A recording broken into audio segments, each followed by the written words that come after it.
Hello, everyone, and welcome back to the Chitheads podcast. My guest today is Alberto Villoldo. Alberto Villoldo is a medical anthropologist who has been studying the shamanic healing practices of the Amazon and Andes for more than 25 years. He is the founder of the Four Winds Society, which trains modern shamans in the practice of energy medicine. He directs the Center for Energy Medicine in Chile, where he investigates and practices the neuroscience of enlightenment. Over the course of 2 decades with the shamans in the jungles and high mountains of the Andes, Villoldo discovered a set of sacred technologies that transform the body, heal the soul, and can change the way we live and die. I hope you enjoy the episode. Hello, Alberto. Hello, Jacob. Good to be with you. So I wanted to start out just by talking a little bit about your own personal story and what has led you to the research and the work that you do integrating ancient teachings and wisdom of shamanism into contemporary perspectives. You know, my story, part of the shamanic training is that you erase your personal history. So I can tell you a little bit of the events of my youth. And I was born in Cuba, left when I was a young boy, came to the U.S., got a PhD in psychology, directed a neuroscience laboratory at San Francisco State University, looking at the mind-body interface and how studying whether we could create psychosomatic health and not just psychosomatic disease. And that's what led me to the Amazon to work with the shamans who didn't have MRIs, who didn't have technology, but who only had the power of the mind to create health, to kill or to heal.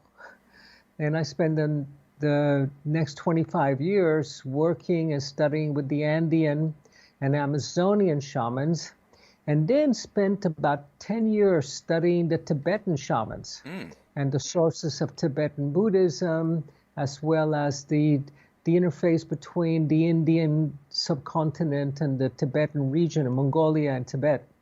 That's incredible. I want to come back to that connection with India. But I wanted to ask you maybe, what are some of the kind of experiences that you had, or maybe just one or two, that really kind of showed you how compelling this mind-body psychosomatic connection was within the traditions of shamanism? Well, my earliest experiences in shamanism actually happened in the Amazon. And in the Amazon, there are a lot of sorcerers as well as shamans. And the difference is that the shaman has a lineage and is dedicated to healing, whereas the sorcerer has the same base of knowledge, the same knowledge base, but he uses it for personal gain instead of for the collective good. So I saw how sorcerers were able to harm someone. And I remember asking an old sorcerer, sorcery is rampant. It doesn't happen only in the Amazon. Corporate America is full of it. Envy, jealousy, anger, rage is a form of sorcery. And then we have all of the self-sorcery that we do, all of the beliefs that we have that are destructive. Yeah. But I remember asking this old man, how do you hurt someone? If you're going to hurt someone, how do you hurt them? And he said to me, it's so easy, Alberto. First, you get married to them. No, I'm joking. You don't, but you need to find it. You need to find an entry point. So you track the field. You take your rattle and you call on their spirit. You summon it in front of you. And I got to witness this. And then you find what's in the energy field. It's an information field. So if cancer runs in the family or heart disease runs in the family, there's a bundle of energy with that information on it. And he said, you just tweak that. Give it a little bit of power, a little bit of energy. And it's like double clicking on a computer program on your screen. Suddenly it takes over. So you tweak that imprint, and 2 weeks later, that person has a heart attack. Or 2 months later, they have a cancer in their body. And then I asked him, well, how do you heal someone? He said, it's the same thing. You find that bundle of energy, that imprint that has the coding for cancer, for disease in it, that's usually wrapped up in emotional trauma. That's why emotional healing is so important. And you clear the imprint from the field. So the same techniques that are used to heal someone can be used to harm someone. Right. That's interesting. So, especially right now with the popularity and the growing popularity of shamanism, particularly with the kind of psychedelic tourism that's happening in Peru, for example, with ayahuasca. Do you think that there's a lot of confusion in these tourists between, like, are a lot of people thinking they're finding a shaman and in fact they're finding a sorcerer? And if that's the case, how does one discern between a shaman and a sorcerer? Well, the first place you've got to be careful with sorcery is when you go see your doctor. Because if you get a medical diagnosis, that's a curse. Basically, you're no longer being treated as a person, you're being treated as a disease and as an illness. And then the second place is when you go to your psychotherapist, because frequently you will end up doing their healing through you, so that they're working within their own wounding, and they want to come and find, unless they're really refined psychotherapists, frequently they will look for their own healing through your problems. So you want to work with a psychotherapist that's, the story of the 5 blind men and the elephant. So you want to work with a psychotherapist who's been around the elephant a couple of times and is not projecting their own stories onto you. And the same with the shaman. Today, there is a lot of psychedelic tourism around the world, and you can buy the medicine in the market in Peru. And the fact that you can buy ayahuasca and shake a rattle and give it to people doesn't mean that you're a shaman or you're a healer. You're basically offering psychedelics to someone. Yeah. And that's very sad. It's kind of tragic, because there are some very good medicine men and women. And I still work in Peru, but when we do work in the Amazon, we work only with a women shaman. Because the men are abusing their medicine way too much. Wow, that's interesting. So I want to back up just a second, because I think something really interesting and powerful that you shared about the way in which Western medicine, Western psychotherapy is, and correct me if I'm wrong here, but I feel the idea is that the curse is in sort of the naming of something that disempowers you from finding the resources for your own healing within. Is that part of what this idea of Western psychological pathologies and Western diagnoses, is that essentially what it's about that makes it a curse? And is there still some positive utility from the shamanic perspective to Western medicine? Now, Jacob, you got to remember, I came from a neuroscience background. Right. And I'm a medical anthropologist by training, but I'm also a shaman. I spent, 40 years working with the shamans, and if you spend 40 years cutting wood in a carpenter shop, you become a carpenter. Yeah. So for me, it's important to bridge both the ancient wisdom and the modern science. Now, the contemporary Western medicine is based on 14,000 different diagnoses, 14,000 different ways of being sick. If you go to Tibet, Tibetan medicine only has 404 ways of being sick, and 202 of them are spiritual in nature. But for us, all of illnesses are physical, physiological, chemical in nature. And the problem is that we end up treating a disease and we don't end up treating a person. So in America, we don't have a healthcare system. We have a disease care system. Yeah. And then you want to know what's wrong, and you have doctors that specialize in organs, the cardiologist, the neurologist, the GI docs, and then doctors that specialize in illnesses, the cancer docs and the heart disease docs, but nobody specializes in the whole body and the whole human. That includes the spiritual, that includes the emotional. Shamans understand that 90% of illnesses are emotional in nature. You've got to reconcile, heal the emotions. And the steps for doing that, first is forgiveness, which we all know is so important. But then beyond forgiveness, you've got to practice gratitude, even to the people that hurt you.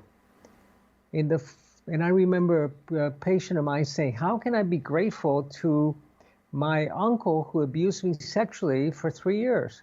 I said, you're not grateful for the abuse, you're grateful to spirit for the lesson that spirit offered you. And you vowed that you were never going to learn that way again. But you got to take it beyond forgiveness, because that still means that something happened to you, that you were a victim. Mm-hmm. You step into power. Healing happens. In the West, so much of medicine is medical malpractice, because we're giving people a diagnosis and then treating the diagnosis and not helping that person recognize that what they're going through is a calling from spirit to become a better person or to acquire an even higher level of health. Which calls into question like a completely interconnected worldview that shamanism offers. And so, we were talking a moment ago about this kind of popular shamanism, that's being encountered in places like Peru and others. But you talk a lot about this particular community of shamans called the Laika in your books. And I just wanted to talk about them for a second and maybe in the context of what the worldview is that supports all of the things we're talking about, like, energetic interventions and all of that. Well, Jacob, first let's really be clear that psychedelic shamanism is not shamanism. Okay. It's psychedelic. Yeah. And it can be deeply healing and transforming. And there are a lot of places offering ayahuasca, and many people are having deeply transforming experiences. But that's not shamanism. That's psychedelics. And in the hands Does shamanism use psychedelics ever? Is that a misunderstanding that shamanism employs psychedelics in some of its practices? Only in very few places, and only very selectively is when you're going through your training or initiation or in certain healing processes. But there are parts of the world that don't, that are reliant on meditation, for example, or on contemplation or on fasting.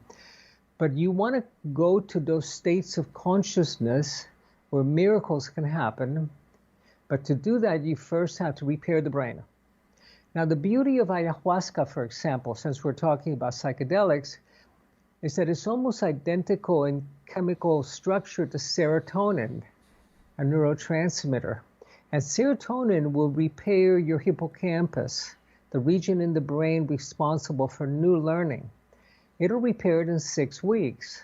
So much of what's happening in psychedelic shamanism is people repairing their brain chemically so that they can have a new experience. And that new experience is great if you are sitting at the dinner table with a great spirit, or if you have an experience of deep bliss. But if your brain is broken, like most people's brains are broken, because of the stress that we live under and the stress hormones, cortisol and adrenaline, then you won't be able to hold that experience. You'll remember a fantastic meal with God, but you can't remember what you had for dinner. Yeah. And you got to go back next Sunday for another ayahuasca session.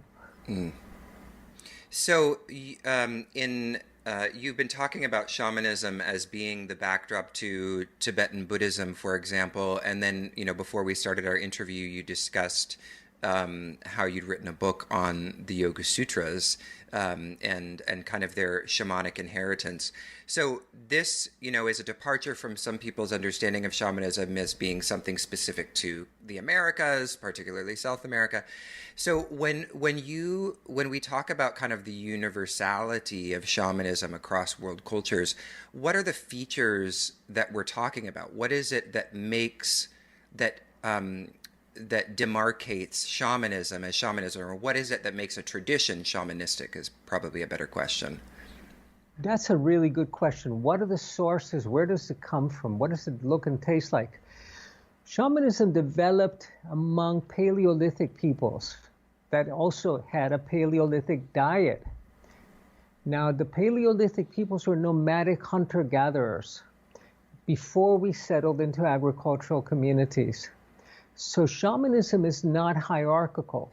It's pre-religious. It's not religious. It exists on you having a personal experience of your sacred journey of spirituality. But it's not organized religion. It's the foundation of religion, but it's not. Religion then becomes hierarchical, and shamanism is horizontal. And it's based on your understanding of the invisible world, that there's a world of energy and wisdom that's accessible by the individual, but that's not dependent on the sutras or on a body of texts, but that you can access directly by attaining certain states of consciousness where you commune directly with wisdom. Now in Buddhism, this is called the Prajna Paramita. This is the mother of the Buddhas. This is that ocean of bliss, wisdom that we can all access. But the minute that that gets translated into the sutras, see, for example, in Tibetan Buddhism, there are 3 levels of teaching. And they say that the Buddha taught for the simpler people at one level, for the more advanced at another, and for the very advanced at a different level. So the most simple teaching is the sutra, the level of the sutra, the Yoga Sutras of Patanjali, the Buddha Sutras. And the sutras say, this is how you treat snake bite. If a snake bites you, treat it this way. And first of course, try not to get bitten by a snake. Here's how you treat it.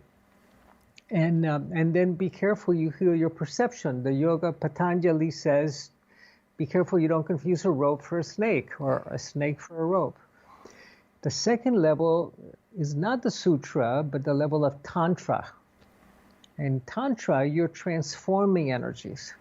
In Tantra, you say, well, a snake bit you. How do you transform venom into nectar? And that's shamanism. Shamanism says, how do you transform your deep wounding into your source of wisdom and compassion? Transforming venom, poison into nectar. How do you heal the 5 poisons? How do you transform them into their wisdoms? And then at the highest level in Tibetan Buddhism, you have the level of Dzogchen. And Dzogchen is the ultimate wisdom. And Dzogchen says, what snake? What poison? This is all your perception.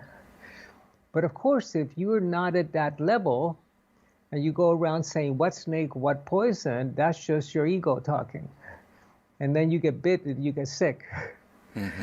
So this is, the shamanic works at this level of Tantra, transforming energies.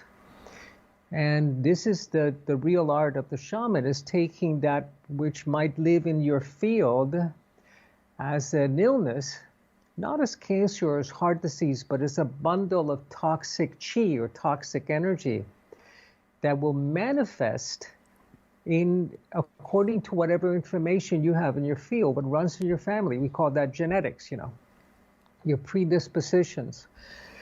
So if you can clear this bundle of energy and turn it from toxic chi into nectar and into compassion and wisdom and gentleness and kindness, then you don't have to process it somatically through your body. This is at the essence of the shamanic traditions.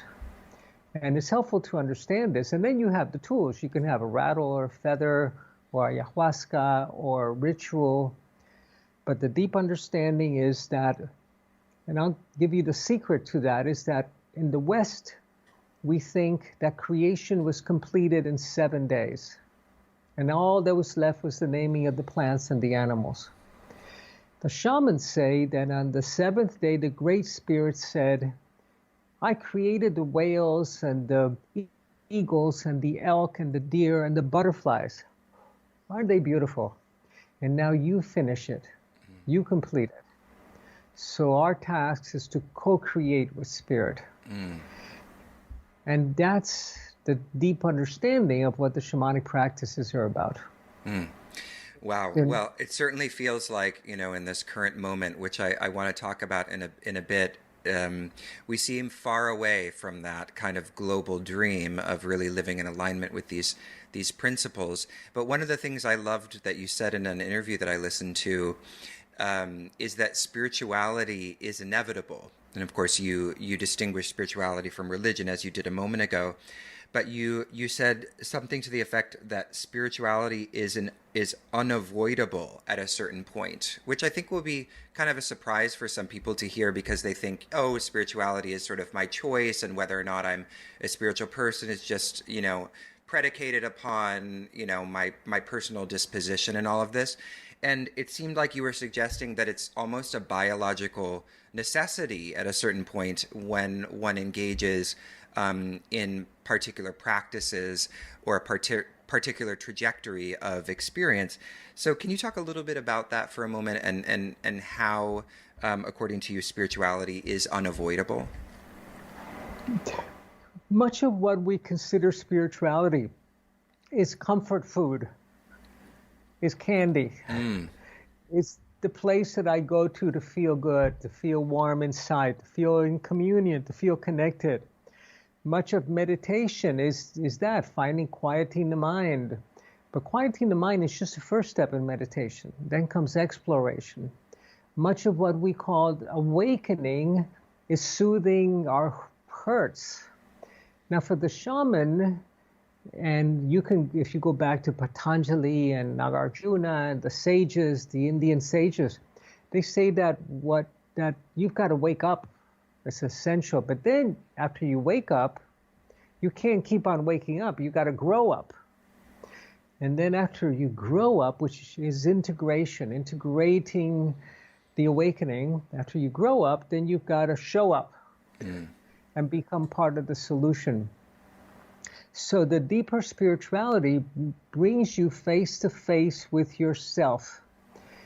And it brings you to ask those questions that you find embedded in the Eastern traditions, which is, who am I? Where do I come from, and where am I going? And if you ask the question, who am I, long enough, you get to the point of saying, well, who's asking the question? Deep inquiry. And deep inquiry, the way the shamans in the Americas do it, they have a rite of passage called the Kawak rites, which are the awakening of your vision, of shamanic vision, where you can see the luminous nature of life. But to awaken your shamanic vision, you have to be willing to see everything, beginning with yourself.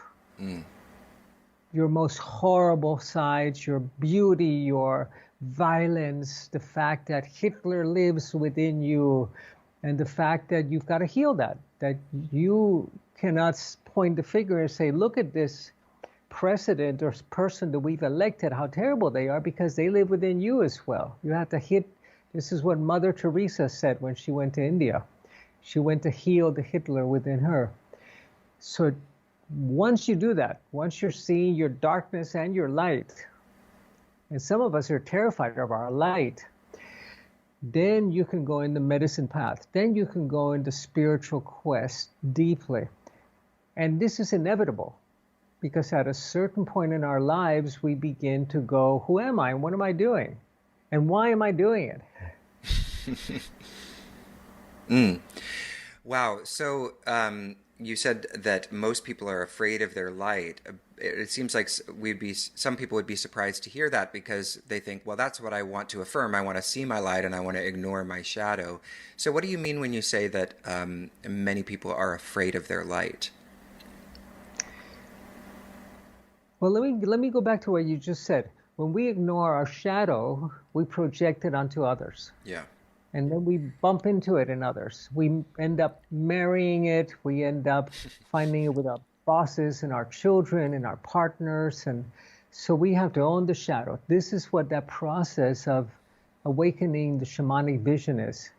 It's reclaiming the shadow and finding the treasures that are hidden in it. Now, our light is terrifying to us, because we tend to think, well, when I am strong enough or healed enough or clear enough or advanced enough, I'll be able to make a difference in the world. I'll be able to dream the world into being with spirit, that co-creation of beauty. And that's terrifying. So we keep working on ourselves and we become addicted to working on ourselves. When that becomes an apology and an excuse to our responding to the calling that is being offered to us at this critical time in history to become co-creators. Terrifying. Yeah. This is the scary part of the journey, is that, wow, I am dreaming the world into being all the time, and not just my little world, to feel a little more comfortable and a little safer, but the entire planet. Well, you talk about in your book, The Heart of the Shaman, you go into a great bit of detail about the difference between the daydream, the nightmare, and the sacred dream. And so since you are talking a little bit about dreaming the world into being, I'm wondering if we could talk about that for a moment. And it seems like we're living in a nightmare. But according to the logic that you explore in the book, nightmares happen as a result of a daydream, right? Like a daydream turns into a nightmare, if I'm correct in what I've read. So what daydream has turned into a nightmare, the nightmare that we're living in right now? And what kind of sacred dreaming would be necessary for us to move, or even what kind of practices would be necessary for us to move to a place beyond this this place of utter division, particularly in the United States? You know, our recent election has shown that we're just as divided, if not more divided, than we thought we were before. We thought this election would be, you know, a rejection of what has been happening, but really it's just further illuminating this profound division. So can you talk a little bit about, you know, that from the perspective of this kind of dream architecture? Yeah, I like that word, the dream architecture. Very nice. Yeah. So this is the dream that has gone bad, is the dream of progress, of greatness. Now we perpetuate that. We have assimilated that. We're looking to become our greatest self, to become superhuman, to become enlightened. This will inevitably turn into a nightmare. So this is what happened in our world today, that we thought that we could keep growing, progressing, becoming increasingly more comfortable, smarter, and wealthier. And we see that progress has a great price, particularly in developing countries and in the child workers that are manufacturing our goods in India, and the ways that we ignore our own children, and the redistribution of wealth that needs to happen in the world today. So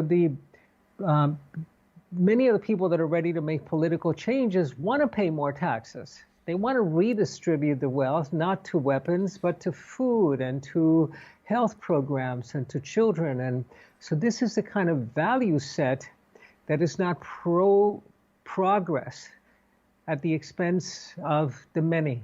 Mm-hmm. The benefit of one at the cost of the many. So this is a dream that was the American dream, that you could make it, that you could lift yourself up by your bootstraps, that you could succeed while everybody else was failing. So this has turned into a nightmare because it has happened at the expense of the rest of the world. And the fact that in the United States we can print money, that means that the rest of the world has to finance it. Our comfort of living. Now, there's a big adjustment happening at this time.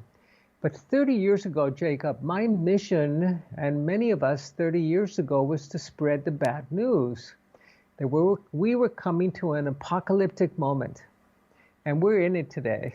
Yeah. Our mission today is to spread the good news of what's possible, of what's a sustainable dream, of what is a dream that is a sacred dream that will not turn into a nightmare. Now, at a personal level, I can share some of my, which you don't want to hear, personal love dreams that a year later turn into a love nightmare. Mm-hmm. And we've all had those, that perfect partner that we felt really gets us.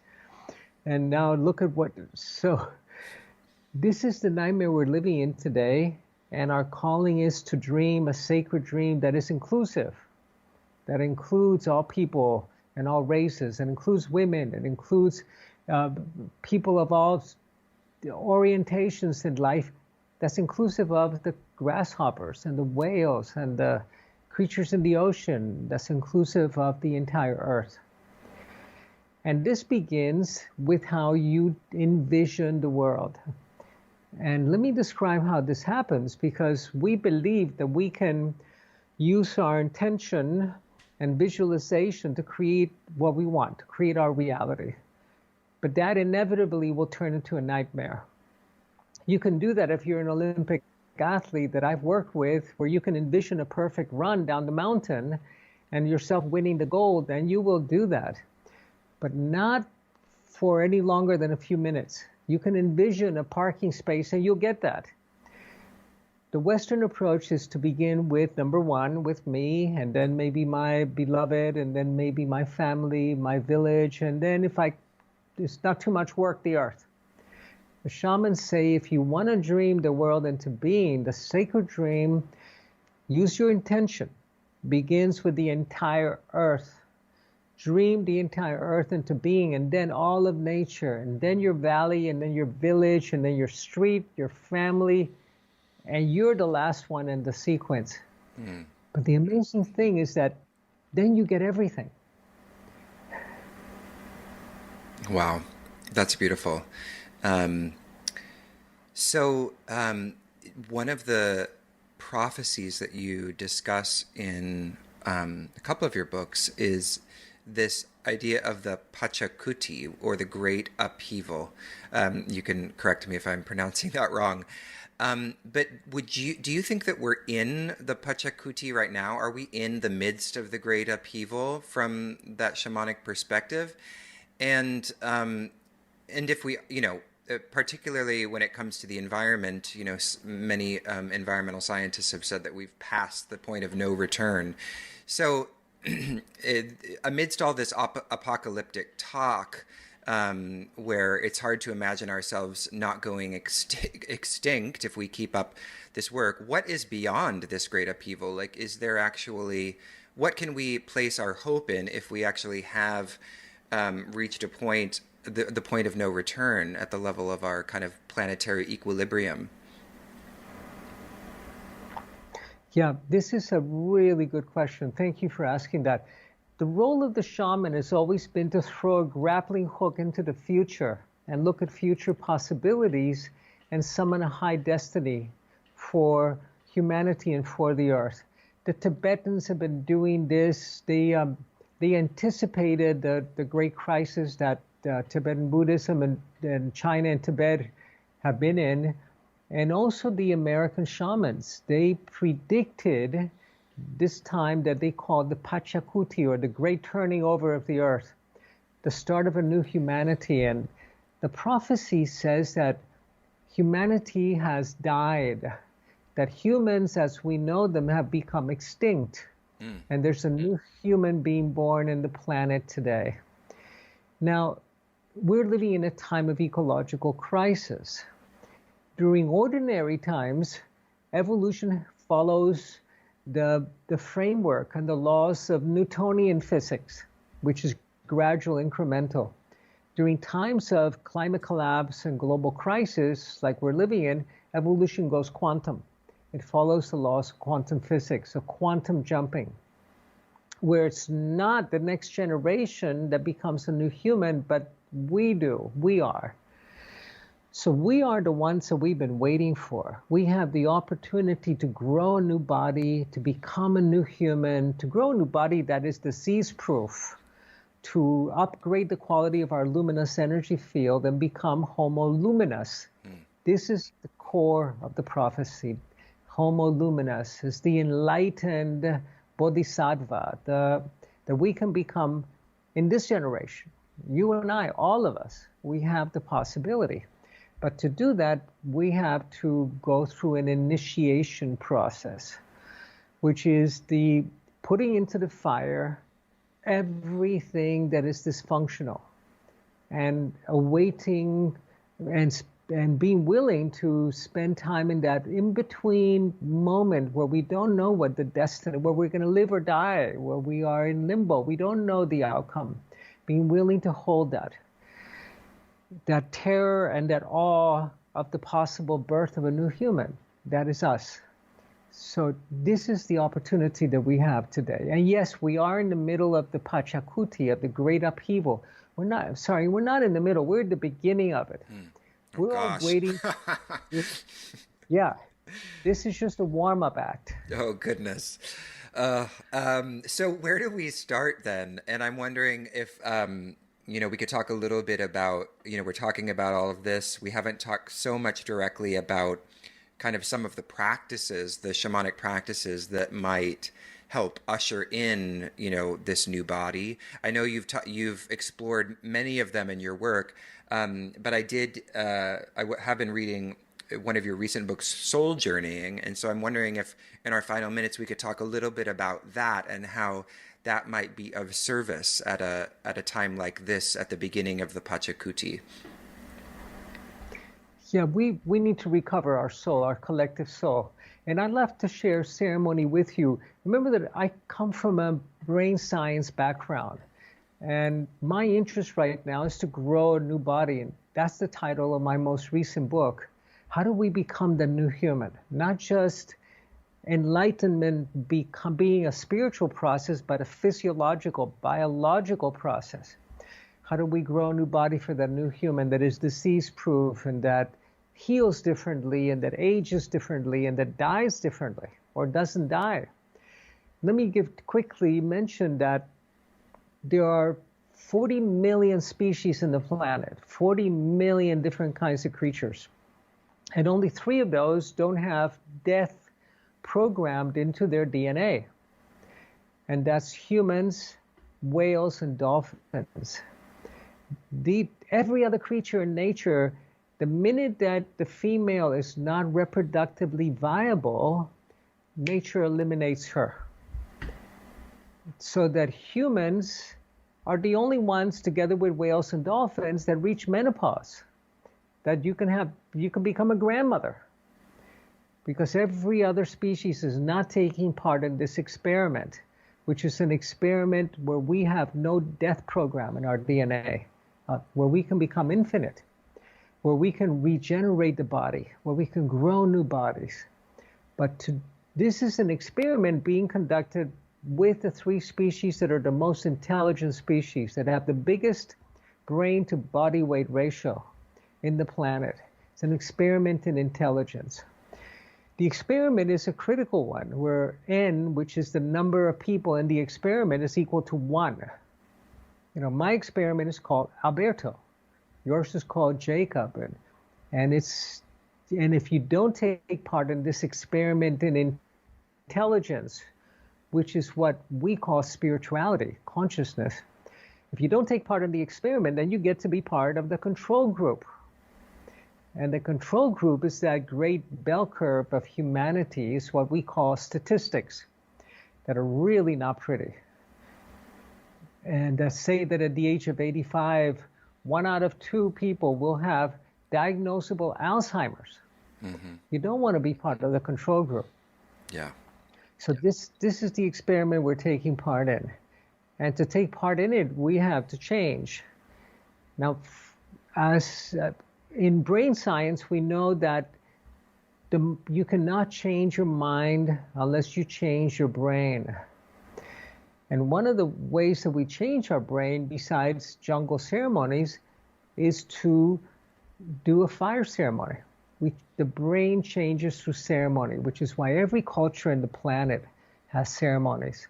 And I'd like to share one with us is very appropriate for this time, and that you can do at home. I prepared it with a candle. And remember that we lived in a world that was lit only by fire for 1 million years.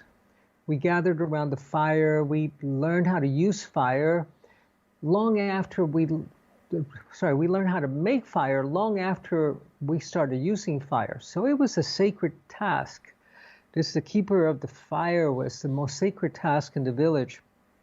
And we made love around the fire, gave birth, helped people die, and had ceremonies around the fire. Fire's embedded in our DNA. And if you take a toothpick or a small stick, and you can blow into that stick, we call this a death arrow. Everything that you're ready to leave behind. All of the dysfunctional beliefs, limiting beliefs, ideas about how you will live, how you will grow old, all of those things that are dying in humanity around us that we have embodied and we need to release to become the new human, we blow it into the fire. And I invite you to do this at home. And then you bring that stick, a toothpick or a little hibachi stick, to the fire. And let the fire release the light that was bound into those beliefs. Those beliefs could include a diagnosis. They could include a heartbreak or a heart pain that you're suffering. It can include the anxiety that we're all feeling at this time.